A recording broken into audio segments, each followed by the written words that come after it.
Hey, happy Palm Sunday. It's so good to see you today. We welcome you and so excited today to celebrate this Palm Sunday and the season of Easter with you. Several years ago, Gina and I moved into a new neighborhood and they had a party one night. And we could hear everybody having a great time on our block, and everybody was having a great time. And the next morning, I was pulling out of my driveway and the neighbor stopped me and he said, "Ryan, you guys were the only family on the street that didn't come to the party. Why didn't you come? We were having a great time. The kids were playing. We were cooking out. We were having there was music. We were just having a great time. Where were you guys?" And I said, "Well, I didn't know that we were invited to the party." And he said, "Really?" He said, "Well, you're supposed to know that everyone is invited to the party." And I thought to myself, I would have liked to have gone to the party. I was available to go to the party, but I didn't go because I didn't know that I was invited.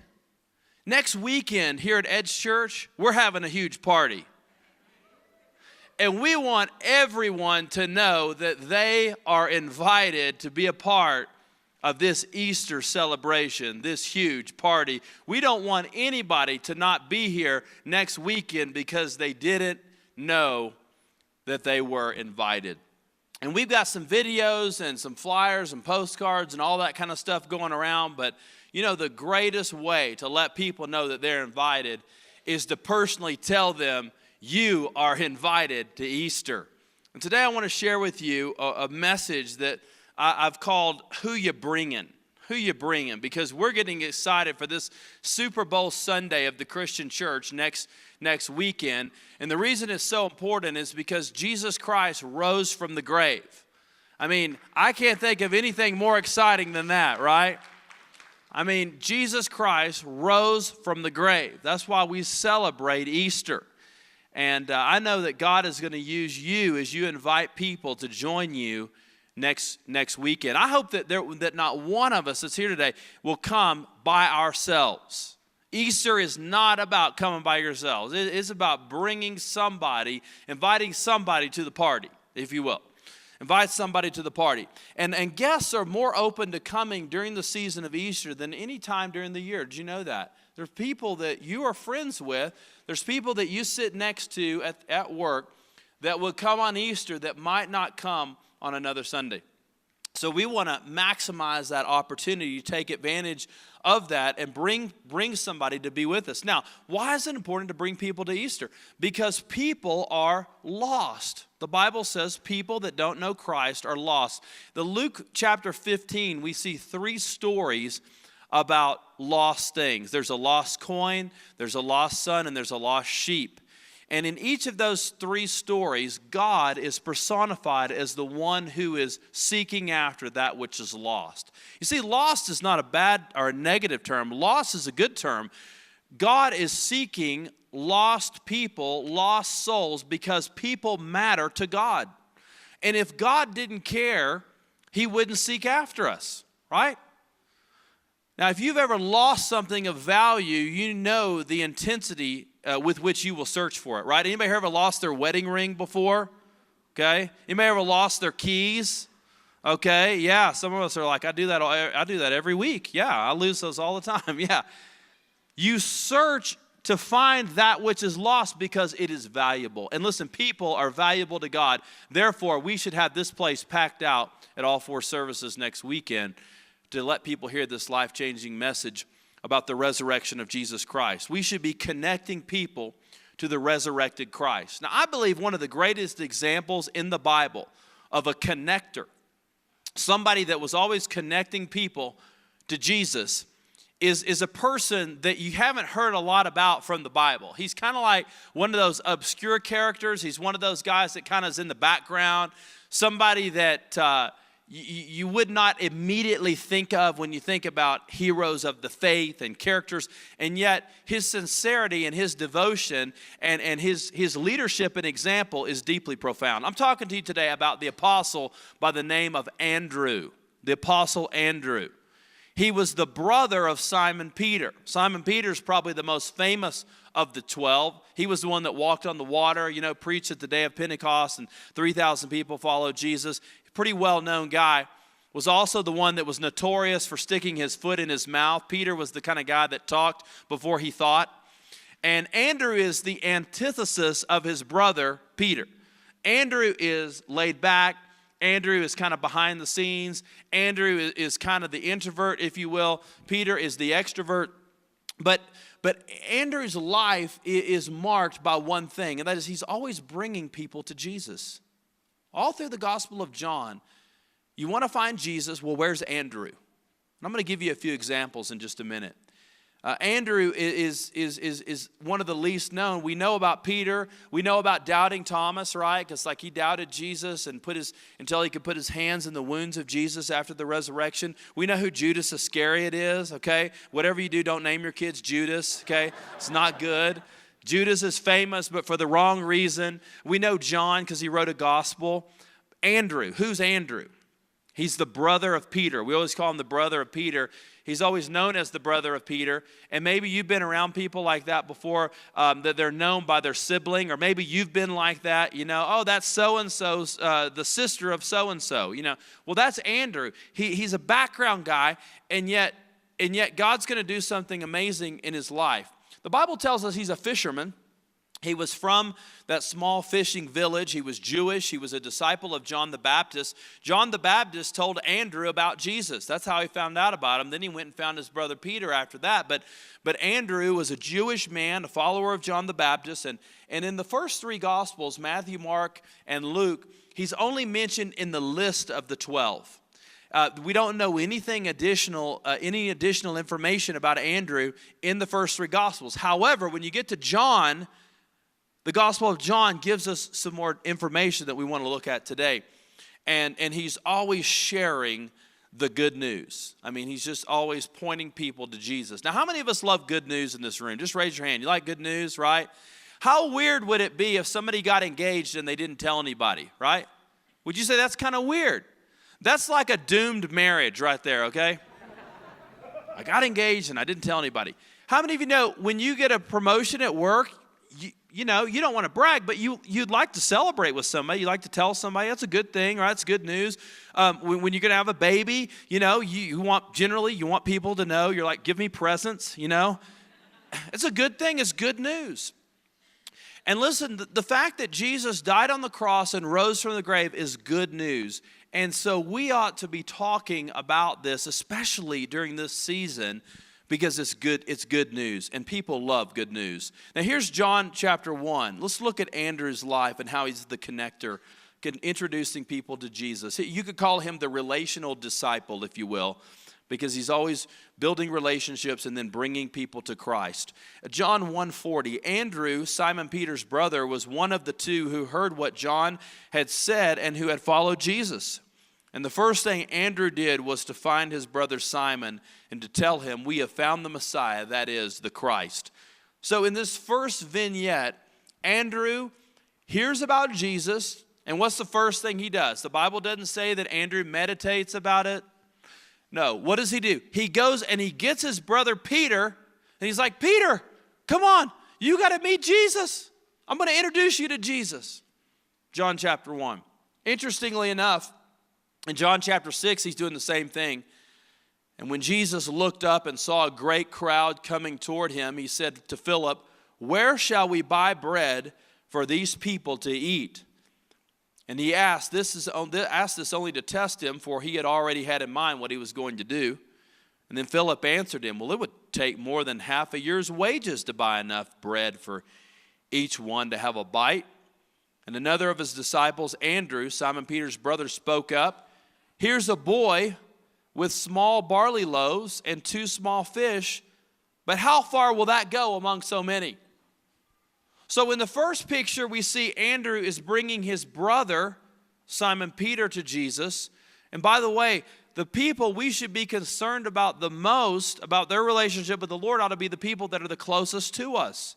That may be a sibling, that may be a child, that may be a parent, that may be a close friend at work. The people that are closest to us ought to be the first people that we want to talk to about the Lord. But here, in this second example, John chapter 6, this is the feeding of the 5,000. And who is bringing the little boy to Jesus? It's Andrew. Andrew's like, man, I don't know what we're going to do. I mean, there's a lot of people here, and it would cost a lot of money to feed all these folks. And, I don't know the answer, but you know what? I know that in John chapter 2 that Jesus actually took water and he turned that into wine. So maybe he could do something with these fishes and loaves, right? I mean, and he brings this little boy to Jesus, and then Jesus feeds 5,000 people. It's his most famous miracle.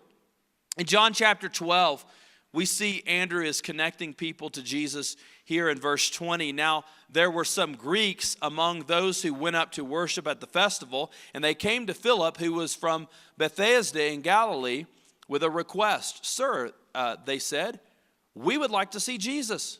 And Philip went to tell Andrew, and Andrew and Philip took them to Jesus. So these Greeks are non-believers, okay? They're not Jews, they're Greeks, and there's major racial lines and hostilities in the biblical world, okay? Much more severe than what we experience today in our culture. But the Greeks had heard about the miracles of Jesus. They had heard about these amazing teaching and, the feeding of the 5,000 and turning water to wine and healing the sick and all this crazy stuff. We've got to meet Jesus. And who do they go to? They go to Andrew, don't they? Oh, you want to meet Jesus? Let me introduce you to Andrew. Andrew will connect you to Jesus. So all the way through the Gospel of John, there's one commentary on the life of Andrew.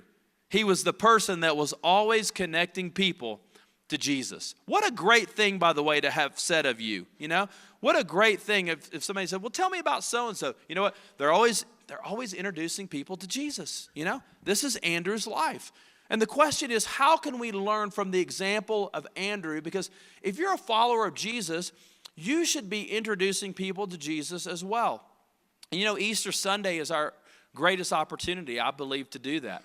I hope that you're going to have a group of people here with you for our services. I've already got 4 people committed, all right? Signed in blood coming next week. First-time guests, okay? I'm excited, and I'm just getting started, okay? I'm challenging you guys a little bit. I'm just getting started. But we printed these flyers up, and these are not just to put on your fridge, right? I know that you know what time the services are, okay? Those are to give to somebody else. They're not decorations, They're to give to people, to invite, and to be here for one of these 4 services. How can God use you to transform somebody else's life? Here's the first thing. Number 1, get your heart right with God. Okay? Get your heart right with God. Here's what I mean by that. Sometimes Christians stand in the way of people seeing Christ. Right? I mean, people that are non-believers, they don't know how to look at God. They don't even know who God is. So they look at you and they look at me. And sometimes there's stuff in our lives that prevent people from seeing the Lord that's in us. So here's what we need to do. Obviously, Christians are not perfect. We are forgiven, but we're not perfect. What do? We may need to go and apologize to somebody, okay? Or make something right. Hey, you know what? I shouldn't have said that. I shouldn't have done that. You know what? I'm a follower of Jesus, and that's not the kind of life that I want to live. That's not what I'm about, and I'm sorry about that. Humility will take you a long way in terms of people respecting you. And people don't expect you to be perfect. But listen, when we mess up, we need to own it, and we need to show a little humility in our life. And that may be the very thing that opens somebody's heart to say, well, maybe I should check this Jesus thing out, I mean, that was impressive. This person kind of owns it, and maybe I need to check this thing out about the Lord. So we got to make sure, am I in the way? Now, Andrew is the humble disciple, man. You got to love this. If Andrew played in a rock band, okay, Jesus would have been the front man. He would have been the lead singer, and Andrew would have stood in the background and played bass guitar, okay, kind of in the shadows. If Andrew played in the NFL, he would have been like, right tackle or right guard. He would have played on the offensive line. He would have been blocking for the star quarterback, Jesus Christ. This is who he is. He's trying to get out of the way so that people can see the one who matters most, Jesus Christ. So is there anything in our lives that's distracting people from seeing Christ? And if there is, what can we do to begin to change that? Is our life more about pointing people to Christ, or is it more about pointing people to ourselves? And Andrew has the spirit of humility. It's kind of like this. He's like, hey man, you got a problem? Can I point you to Jesus? You know, I don't know all the problems of your marriage, and I don't know all the struggles in your home. I don't have all the answers to that. But listen, can I point you to the one who has the answer to every question? I don't know why you're struggling with those addictions and why you have those struggles. I don't even have all the answers to that. But listen, can I point you to the one who has never been stumped by any question? His name is Jesus. Can I point you to Jesus? That's the life that God wants us to live, always pointing people to Him. So is there anything in our life that's a distraction? Here's the second thing. Write this down. Watch where God is working. A coworker may start asking you some questions, you know. Sometimes you can just sense it. If you've been walking with God for a while, you'll just sense it when people's hearts may be opening up to the gospel message. God will give you discernment if you're a Christ follower, and you'll begin to see it. But here's the thing. A lot of times, as Christians, we believe that God can only work in certain environments. A lot of times, we believe that God only works in the lives of believers. But you know what? If that was true, then how did you come to know the Lord in the first place?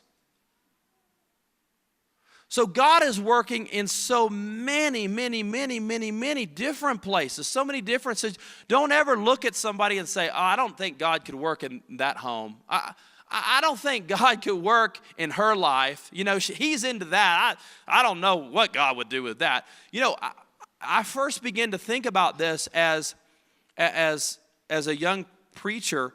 When I first started preaching the gospel, there were no churches that were calling me. I didn't have any gigs, okay? It was kind of, you know, my phone wasn't ringing. And so I got an invitation one time to preach over at the women's prison. The women's prison. I was like, whoa, the women's prison. I was like, man, all right, Lord, you know, I'll preach at the women's prison. I want you to know, I showed up at the women's prison. It was one of the greatest preaching experiences I ever had in my life. God was there. You know, I began to have a little different perspective. That is, when people's lives are broken, that's when they're open to God. And I believe God was doing more in that prison cell, or in that prison group, than he often does sometimes in a church service, because people are just receptive to the Word of God. So listen, don't count anybody out. You know, see, God may be putting somebody's name on your heart today. I need to invite them, and you're thinking, oh my gosh, they'll laugh, or they would never come, or whatever. Don't think that, because God may be doing something that you don't see. And oftentimes, God is moving behind the scenes in ways that are a surprise to us. The problem is, a lot of Christians, the longer we're a Christian, the more withdrawn we become from people who are not. You just look at your life. You know, you start off as a baby Christian. You know lots of people that don't know the Lord. Then you become a Christian. You get more involved in church. I don't think Christian people look at this and go, you know what? I just don't want to know anybody that's not a Christian. I think this is a subtle thing. I think it happens, and we don't even realize it. What happens? We just begin to hang out with all the people from our small group and all the people from church and all that. And that's good, and we need Christian fellowship, and I'm for all that. But listen, we can't exclude ourselves from the rest of society, right?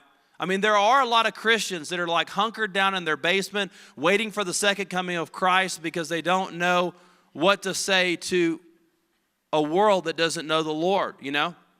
And we don't want to be that. We don't want to be that. Watch where God is working. You know, put your kids on a soccer team where you don't know anybody and just meet all the families. You know, we did that last year. It was awesome. I mean, that was one of the greatest ministry experiences we've had, is talking with those families from soccer. And maybe instead of having everybody over from your small group for dinner, maybe you invite the person that doesn't go to church that lives down the street, and you get to know them. You know, what if we begin to change our perspective a little bit from a little more inward focus to a little more outward focus? What would begin to happen? Jesus was known as the friend of sinners, the friend of sinners. And you know what? We should be as well. So the Bible calls us to transform the world. We're to be the salt of the earth and the light of the world, Jesus said. But you cannot be the salt and the light if you don't even know anybody that doesn't know that's not a Christian. You can't do that. And the longer we become a Christian, the harder that it is to spend time with people that are not Christians. It shouldn't be that way, but oftentimes it is. Andrew was not like that. Andrew had faith. Andrew believed that God could do anything. You know what? We need to feed 5,000 people. Okay, let's start with the little fishes and loaves. You know, Andrew was the kind of guy that would look out into culture and go, you know what, that guy's a drug dealer. He would be a great Christian, you know? I mean, the way that guy can sell some drugs, you know? Are you kidding me? If that guy followed Jesus, he would be radical. It'd be awesome. That's the kind of mentality that had. We need to learn from this today. We need to learn from it. Sometimes we think that telling people about the Lord or inviting people to church, having spiritual dialogue is like a timeshare presentation. Anybody here ever been to a timeshare presentation? Okay, somebody just said amen. Now, I've been to 2 of them. I'm like the idiot. I went back. You know what I mean? We were at one a long time ago in New Orleans, and this guy was like working the deal. He's like, man, you got to buy my timeshare. I'm not against timeshares, by the way. In fact, I like to borrow yours sometime, but I'm not against it. But the presentation is something that is super high pressure if you've never been before. And you have to decide that day, okay? You don't go home and think about it, okay? It's like on the spot. So the guy's like looking at us and he's showing us the property, and it's in New Orleans, and he's pointing out all the great things of the city of New Orleans. And, you know, we only went because they were going to give us some passes, you know, to go and do like a dinner on the river, and it was like a couple $100. I was like, man, I'll go sit through anything for 3 hours. You know, it was great. No, I didn't know what I was talking about. I'm telling you. But the guy looks at me and he goes, do you see that building over there? He says, Lenny Kravitz has a condo there. He says, you could be the neighbor of Lenny Kravitz. I was like, wow. Lenny Kravitz. Every time American Woman comes on the radio, I'm like, Gina, it's our neighbor. It didn't work. We didn't order we didn't buy. And then my friend told me last year we went down to Mexico and we used one of my friend's timeshares down there. And he said, Ryan, if you go to the presentation, they'll give you a bunch of passes. I was like, oh man, I know all about that. He goes, no, it's no pressure. And I was like, okay, cool. So I go back. I learned later it was no pressure because my friend bought one, right? If you buy it, there's no pressure. And so, you know, they start off, they have like 5 options. They don't tell you that at the first. They tell you A option. If you tell them no, they go to B option, C option. You really get almost the same thing in the 5th option that you get in the first thing, but they don't tell you that. So, but we didn't want any of them. You know, we were like, give us the passes and let me out of here, you know. I'm not kidding. I told the guy no 7 times, and he said, I need you to talk to my boss, you know. I'm like standing up. So the boss comes in. I think the guy's name was Guido, okay? Big Italian guy. And I'm telling you, I got nervous. He said he had roots to Chicago, and he wore a gold pinky ring. It started making me nervous, okay? I thought the guy was going to break my legs if I didn't buy the timeshare. Finally, I was like, Gina, get your stuff. Run for the door. We're out of here, you know. We're running out. I'm like, you can keep the passes. Just let me out of here. I'll never come back. Sometimes we think talking to people about the greatest news of all is like a timeshare presentation. But in reality, it's good news. It's good news. It brings life. Listen, when Christ is in your life, it is amazing how the other areas of your life, when you get your spiritual life right, the other areas of your life will begin to line up. There are people that don't have hope. There are people that don't have faith. There's people that live under the weight of condemnation because they don't know Christ. And we have the greatest news of all to liberate and to transform hearts and to transform families. That's why we need to be all about bringing people to Easter Sunday. Now, here's the third thing. We got to share our faith journey. Share your faith journey. What was your life like before you met Jesus Christ? Here's how to have a spiritual dialogue, okay? This shouldn't be awkward. Sometimes Christians get sweaty, you know. They their voice changes, I'm talking to people about God, that kind of thing. Just be normal, the best that you can, okay? What was your life like before you met Christ? How has Christ made a difference in your life? Okay, this is just your story. You're just talking about this. And it ought to be normal conversation. How many of you that are parents love to talk about your kids? Okay, anybody? Okay, yeah, parents love to talk about their kids. I mean, that is easy. In fact, I got to tell you guys something. Yesterday,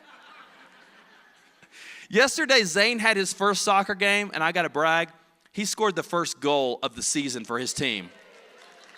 I was pretty fired up about that. Now, the team got demolished, okay? But we did score the first goal. See, that's easy. That's so easy. We have to talk about God like we talk about our kids. So we share our faith journey, and then we talk a little bit about the difference that Christ has made in our lives, and then just some basic Bible, okay? Now, if you start trying to talk to people about the Lord, and you're going all the way through from Genesis to Revelation, you're just going to confuse people. Keep things simple. John 3:16 is the most well-known Bible verse for a very good reason. Because it's a great verse and it's very simple. It's a great place to talk to people about the forgiveness of God in Jesus Christ. I mean, John 3:16, Romans 10:9, Romans 5:8. There's several great verses.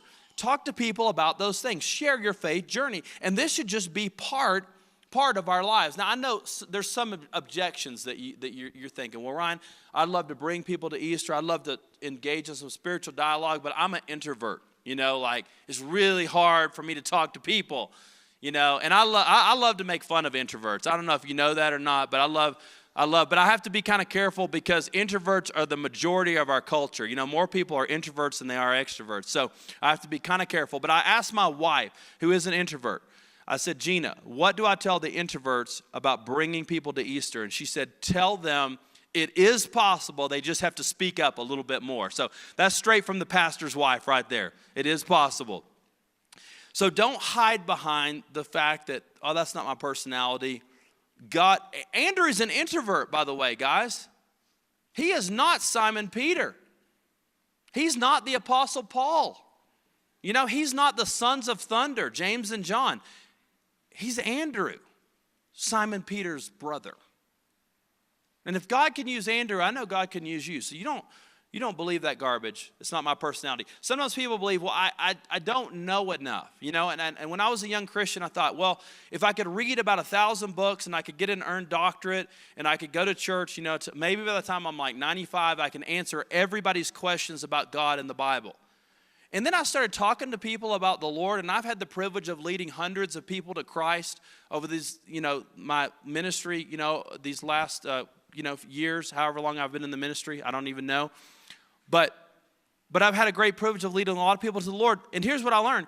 A lot of the questions that I thought people had are not really the questions that people are asking. It's really true. I think about 90% of people that don't know the Lord, when you start talking to them about Jesus, the questions that I had in my mind, those were not the questions I was worried about stuff that didn't even exist. How many of you have worried about stuff that wasn't even reality before? Yeah. And so I had built up this idea in my mind, oh my gosh, they're going to ask me, what was it like when God created the heavens and the earth? And I'm like, I don't know. I wasn't there. I mean, And I tell people when they ask me questions I don't know about the Bible, that does happen sometimes, I just tell them I don't know. And I just talk to them about what I do know. What I do know, Jesus, he died on the cross, he rose from the grave again. Let's talk about that. In fact, that's the most important thing. That's more important than a lot of this other stuff. But listen, don't think that you have to have all of the answers. You have to have read the entire Bible. You have to have the New Testament mastered, whatever you think, to even have any spiritual dialogue with people. It's just absolutely not true. In fact, most people today in our country are so uninformed about theological issues, they don't even know the questions to ask you anyway. That really is the straight up truth. All right, here's the fourth thing. Make the ask, okay? Now for Easter, you're going to make an ask of yourself, okay? And that is, I'm telling you, you got to make the ask. You do. Make that ask.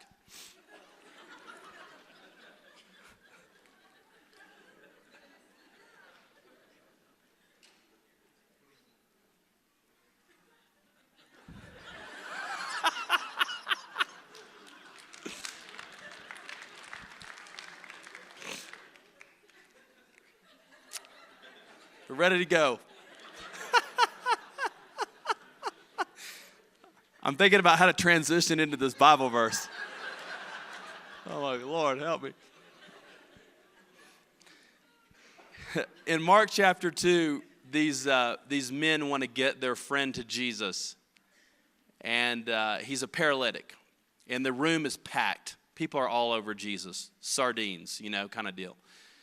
And they can't get their friend to Jesus. And so the only way that they can figure to get this friend to Jesus is to begin to remove a hole in the roof. And so they begin to take the palm branches and they begin to take the ancient shingles and the wood and they create a hole and they lower the friend in through the ceiling to Jesus, and Jesus heals this man. I love that story because it reminds us that we need to be ready to go to great lengths to get our friends to Jesus. We need to be willing to go above and beyond to some extraordinary, through some unusual means maybe, to get our friends to Jesus. I want to ask you a question. What are you willing to do to get your friends to Jesus? Are you willing to go above and beyond? Are you willing to do something that's maybe a little out of the ordinary? Are you willing to be a little bit uncomfortable? Are you willing to put yourself out there because you know that Christ can make a difference in someone's life? A few weeks ago, Erin Wick, one of our church members, she brought some friends. They came to church. Afterwards, these friends committed their life to Jesus in the Edge Lounge. They prayed with Erin. Here's the beautiful thing. Erin had never led anybody to Christ that I know of in her entire life. Erin's a relatively new believer. She brought these friends. They wanted to follow Jesus. They were asking her questions. They were like, man, we got to talk about this. And we baptized them just a few months ago. Erin's a normal person, man. She's a normal church member. She's not a pastor. She's not ordained. Never done this before. I don't think she's ever read a book on it. I mean, it's just sharing her story with somebody else. And that's what God wants your life to be about. About pointing people to the one who can change lives forever. So let's make sure that everyone is invited to the party, because Easter is going to be an amazing celebration.